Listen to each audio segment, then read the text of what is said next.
Bueno, gracias por acompañarnos. Este es el espacio de tiempo con Dios que dedicamos cada mañana para reflexionar, para pensar, para escuchar, para entender lo que Dios tiene para nosotros cada mañana. Yo los invito para que me acompañen para esta jornada, en este día, en esta reflexión que he de compartir con ustedes en unos momentos más. Quédense con nosotros. Ese es el espacio que dedicamos a esta reflexión dentro de su informativo de en línea y el portal de Cristiano Online. Es el tiempo con Dios.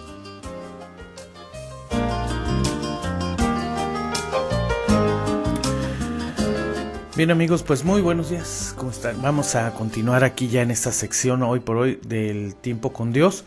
Y bueno, en la que, bueno, pues con ustedes comparto esta sección, comparto este espacio de reflexión que pues hoy nos ha llevado en este tiempo a estudiar la Biblia, o leer unos pasajes de la Biblia, una parte de ella. En este caso es el libro de Ezequiel, un libro interesante por su contenido. Por algunos maestros incluso de la palabra, de pastores, dicen, pues es un libro que tiene un carácter profético, dicen, la profecía es algo que se dice que va a suceder, o se lleva en su tiempo, en el contexto bíblico de Ezequiel, Dios usaba a hombres, e incluso a mujeres también, llegó a usar a mujeres, a hombres y mujeres, para llevar una palabra. Dios hablaba a través de ellos.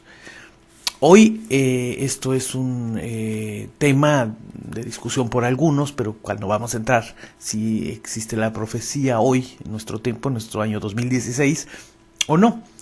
Hay distintos puntos de vista en ese tema. Pero bueno, el caso, regresando al libro de Ezequiel y al profeta Ezequiel, que es el que está hablando al pueblo, en un tiempo muy difícil. El pueblo estaba en cautiverio. Imagínense su país invadido o dominado por una nación, que en este caso Babilonia, que los había tomado y se había apoderado de su pueblo, de todo. Dominaba en ese tiempo Babilonia. Bueno, pues en esas condiciones se encuentra el pueblo de Dios, y está Ezequiel hablando y dándoles ánimos a ellos, llevando una palabra. Dicen, ustedes van a poder salir de esto, pero dice, tienen que hacer algo, porque esta situación no había llegado nada más por mera casualidad. O sea, no habían llegado a la cautividad por mera casualidad. El pueblo de Dios, el pueblo escogido de Dios, se había mostrado rebelde y pues había mostrado, y sobre todo sus líderes, habían mostrado una actitud contraria a lo que Dios les había dicho. Y he estado compartiendo el ejemplo del padre que habla al hijo y que el hijo es rebelde. Bueno, vean esa escena en esta circunstancia que vive el pueblo de Dios. Dios como padre les habla, les dice, miren, hagan esto, no me desobedezcan. Y contrario a lo que él les dice, hacen exactamente. De ahí viene esta situación, los pone en una situación muy vulnerable. Babilonia los invade, los domina, y ahora están ahí, lamentándose su situación. Pero llega Ezequiel y les da una palabra de Dios, una palabra de Dios. Y en Ezequiel 37, del 15 al 28, que es la parte que vamos en la porción de la escritura que vamos a leer, la de la Biblia, quiero que me acompañen en ella. Dice así: el Señor se dirigió a mí y me dijo, dice, toma un palo y escribe en él: Judá y sus aliados israelitas. Y se toma luego otro palo y escribe: José, representado por Efraín y todos sus aliados del resto de Israel. Enseguida júntalos en tu mano, el uno con el otro, de manera que formen uno solo. Cuando tus compatriotas, o cuando te pregunten, y tú les vas a decir esto, explicando lo que esto significa. Diles, esto dice el Señor: voy a tomar el palo de José que está en mis manos, en manos de Efraín y las las demás tribus aliadas de Israel, y lo voy a juntar con el palo de Judá para convertirlas en un solo palo en mi mano. O sea, había una división entre el mismo pueblo de Dios. O sea, a ver, vamos a juntarlo. Quiero juntarlo, dile que yo los voy a juntar para que sean uno solo. Ten en tu mano a la vista de ellos los dos palos sobre los cuales escribiste.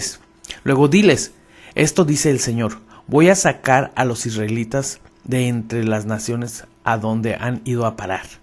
Los reuniré de todas las partes y los haré volver a su tierra. Haré de ellos una sola nación en ese país, en los montes de Israel, y tendrán un solo rey. No volverán a estar divididos en dos naciones, ni separados en dos reinos. Tampoco volverán a mancharse adorando ídolos repugnantes, ni cometerán toda clase de pecado. Yo los libraré de todas las infidelidades que han cometido, y los limpiaré de sus pecados. Ellos serán mi pueblo, y yo seré su Dios. Mi siervo David será el rey y único pastor de todos ellos, y ellos me obedecerán y cumplirán mi ley y decreto. Vivirán en el país que di a mi siervo Jacob, donde también vivieron sus antepasados. Allí vivirán siempre ellos y sus hijos y todos sus descendientes, y mi siervo David será siempre su jefe. Haré con ellos una alianza para asegurarles una vida tranquila. Serán una alianza eterna.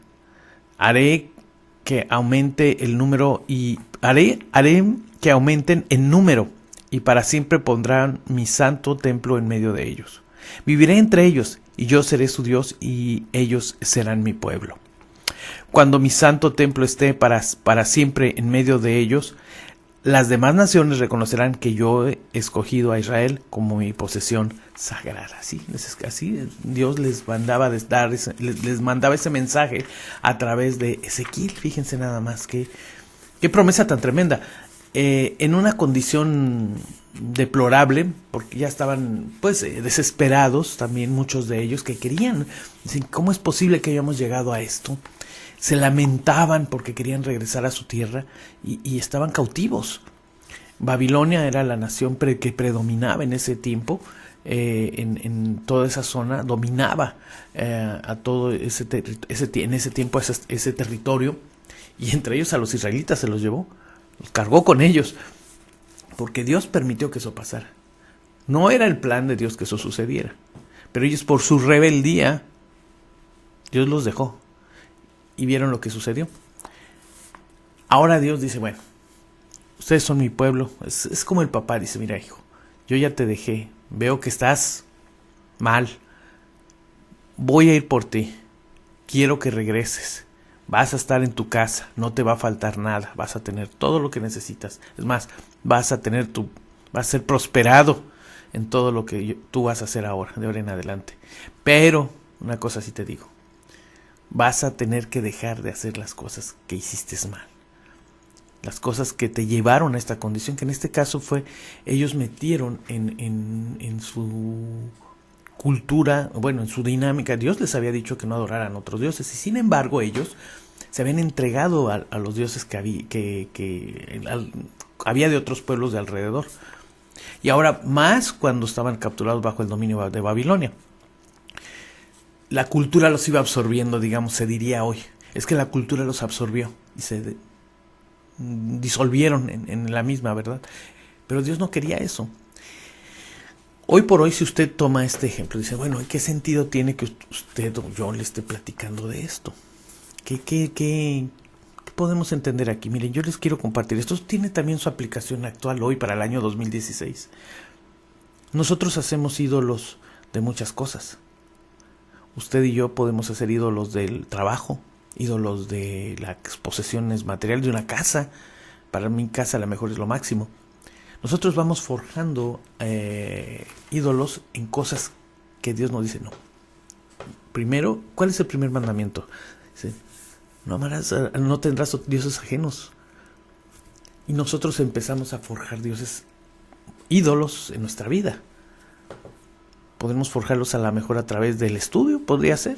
Y digo, no, fíjense, no quiero aclaro esto, no quiero decir que sea malo, por favor, no vayan a pensar que estoy diciendo que es malo estudiar. Pero podemos meternos también, y si usamos un ejemplo más fácil de entender, podría ser a través del dinero. ¿A quién no nos gusta el dinero? El problema es que cuando el dinero nos domina y hacemos del dinero un ídolo, Ese es el problema del trabajo. El trabajo es bueno, el trabajo es necesario, es más. Pero si para nosotros se vuelve un ídolo el trabajo, o sea, vaya, nuestra vida está fundamentada en nuestro trabajo, el día que usted no tenga ese trabajo, ¿qué sucedería? Se le acaba el mundo. Bueno, de ahí nos regresamos al primer mandamiento. No tendrás otros dioses, no tendrás otros ídolos, no adorarás a ningún otro ídolo más que a Dios. Si en nuestra vida nos unimos a Dios en una unidad, usted con Dios en unidad, no va a tener problema. Todo lo demás va a venir por consecuencia. Si usted está con Dios en unidad, en uno solo, Dios y usted y Dios son una unidad, lo demás va a venir fluyendo por consecuencia, porque su prioridad va a ser Dios, su familia, sus hijos, su trabajo, sus recursos económicos, claro que sí. Dios, no estoy hablando aquí de que quiera ver a su pueblo en la miseria, pobremente viviendo siempre. Miren, yo ayer venía platicando con mi hija y nada más les hago este comentario. Miren, yo le decía a ella, ¿cuándo has visto, por ejemplo, a un judío pobre? Y miren que han sido un pueblo rebelde. Es más, un pueblo que hoy por hoy, a veces muchos de ellos no reconocen ni a Jesús como que Él haya venido. Hay circunstancias culturales de ellos que tienen conflictos ahí grandes. Pero si algo tienen ellos, es el concepto de la unidad. Así como en este momento Ezequiel dice, no, y van a ser uno, y yo los voy a juntar, y ya no va a haber división, entonces los enseñó a vivir en unidad. Hoy por hoy yo estoy seguro que Dios no quiere que usted y yo estemos, que no quiere que nadie vivamos en la miseria, un creyente que esté en la pobreza. Yo entiendo que Dios tiene muchos propósitos para la vida de cada uno de nosotros, y distintos, muy distintos.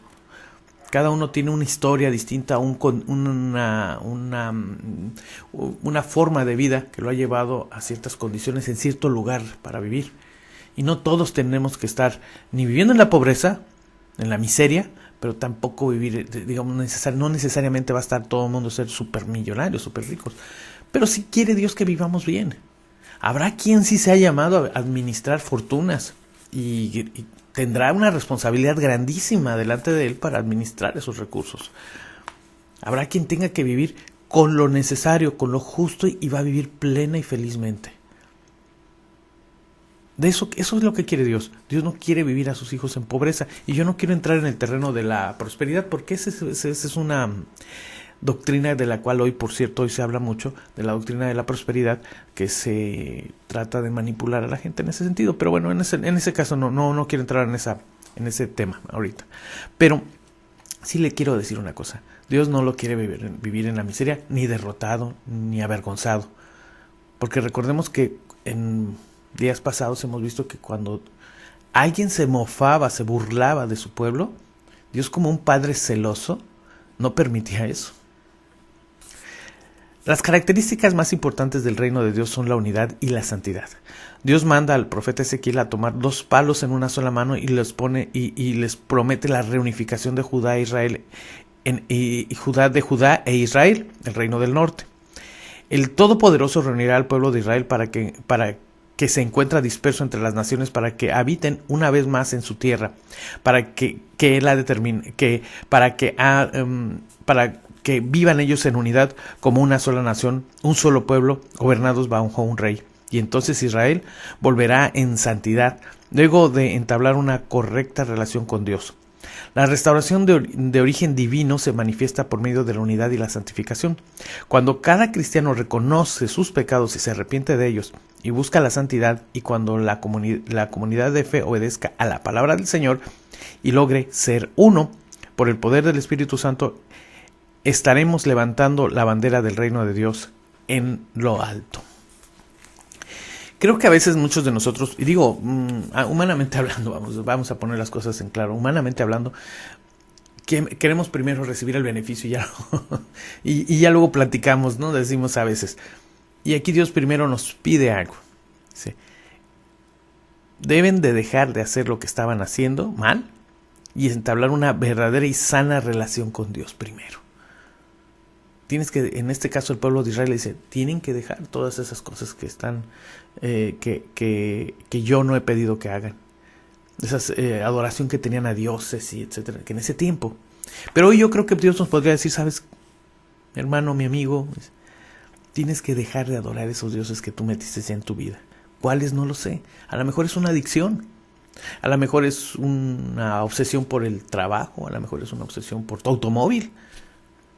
A lo mejor es una obsesión por adquirir bienes, algo que te gusta mucho.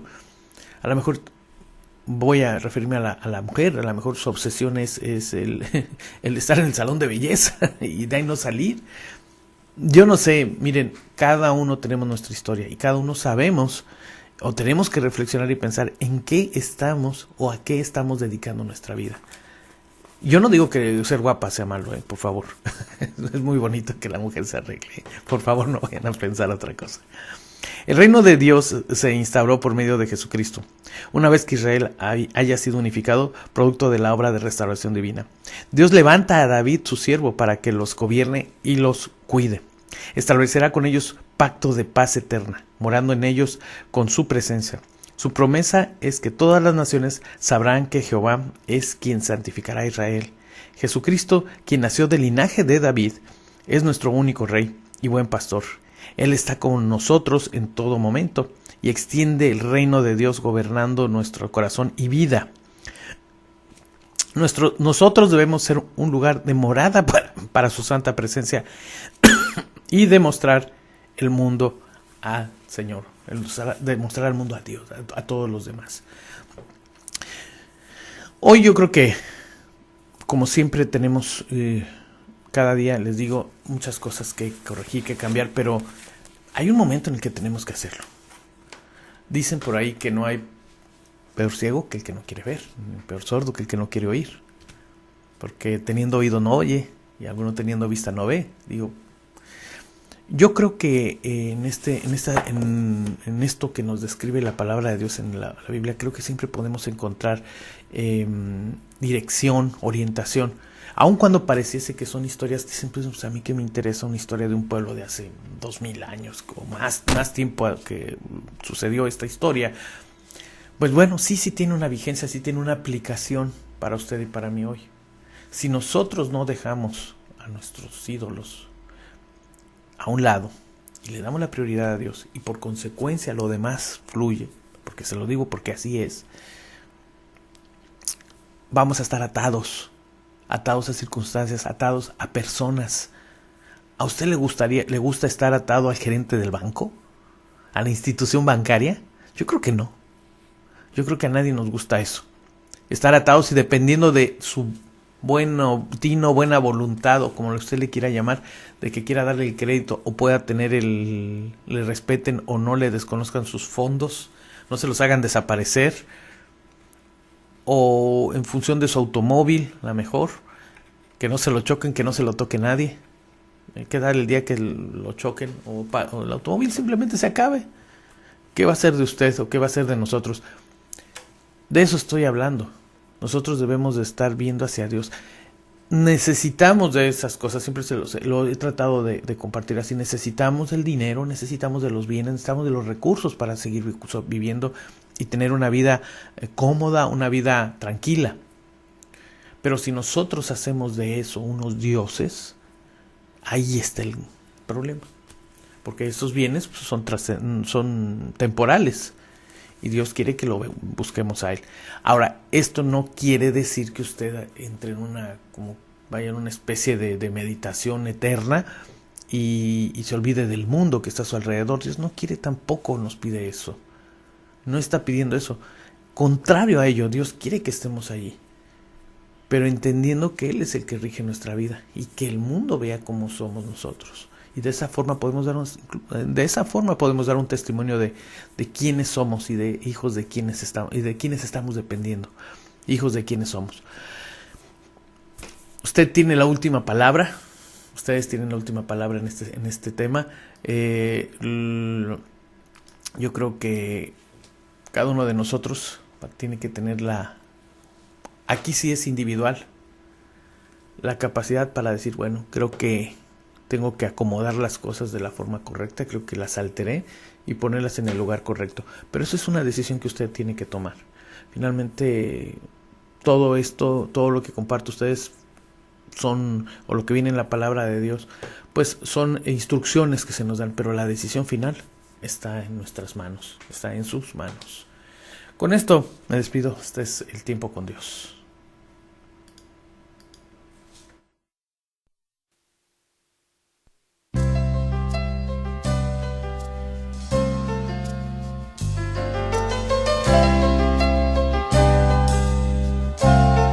Muchas gracias por acompañarme en esta sección, el tiempo con Dios, que cada mañana ustedes les aprecio su compañía. A las 8:45 de la mañana estamos en esta sección. Gracias por acompañarme en este tiempo. Vamos a continuar con la programación y no dejen de acompañarnos, no dejen de estar aquí en este espacio de reflexión que tenemos cada mañana. Los invito, 8:45 de la mañana estoy dentro del espacio de En Línea que transmitimos de lunes a viernes.